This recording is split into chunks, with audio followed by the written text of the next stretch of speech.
नमस्कार, Avon news TV में आपका स्वागत है। मैं हूं आपके साथ मेघा। देखते हैं स्पेशल रिपोर्ट में क्या है खास आपके लिए। अयोध्या से पंकज पाठक की रिपोर्ट।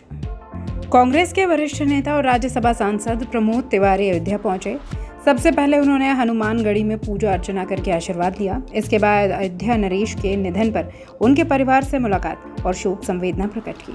धार्मिक कार्यक्रमों के बाद प्रमोद तिवारी मीडिया से भी मुखातिब हुए। इस दौरान कई बड़े मुद्दों पर अपनी राय रखी और भाजपा पे तीखा हमला किया। प्रमोद तिवारी ने कहा, भाजपा कभी नहीं चाहती थी अयोध्या में राम मंदिर का निर्माण हो। उनका मकसद सिर्फ इस मुद्दे को जिंदा रखकर राजनीति करना था। उन्होंने दावा किया, कांग्रेस की सोच हमेशा स्पष्ट रही है और पार्टी शुरू से ही भव्य राम मंदिर निर्माण की पक्षधर रही है। तिवारी ने कहा कि मंदिर का निर्माण किसी राजनीतिक दल की वजह से नहीं बल्कि सुप्रीम कोर्ट के आदेश की वजह से संभव हुआ। उन्होंने कहा, हम इसके लिए कोर्ट के आभारी हैं। इसके अलावा उपराष्ट्रपति चुनाव पर भी उन्होंने बड़ा बयान दिया।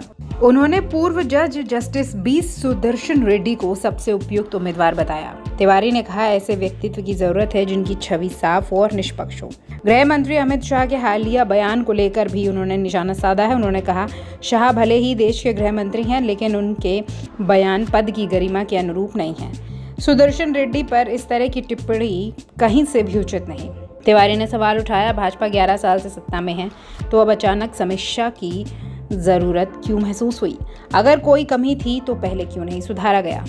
बातचीत के दौरान तिवारी ने बिहार चुनाव को लेकर भी गंभीर आरोप लगाए हैं। उन्होंने कहा कि SRI सिस्टम दरअसल लोकतंत्र को खत्म करने और वोट की चोरी करने का जरिया है। बिहार में 65 लाख वोट काटे गए और फर्जी मतदाता जोड़कर लोकतंत्र के साथ खिलवाड़ हुआ।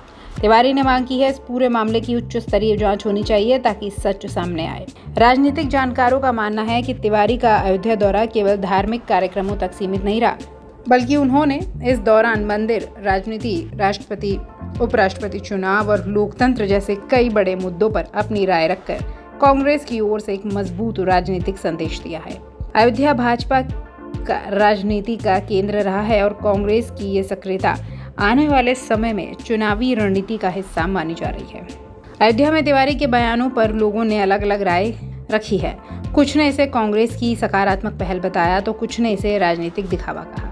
भाजपा समर्थकों का कहना है कि कांग्रेस हमेशा से ही मंदिर निर्माण में रोड़ा रही थी और अब उसका रुख बदलना केवल वोट बैंक की राजनीति है। वहीं कांग्रेस के समर्थकों का कहना है कि तिवारी ने सच्चाई बयान की है।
स्पेशल रिपोर्ट में फिलहाल इतना ही। खबरों के लिए आप देखते रहिए एवन न्यूज टीवी। नमस्कार।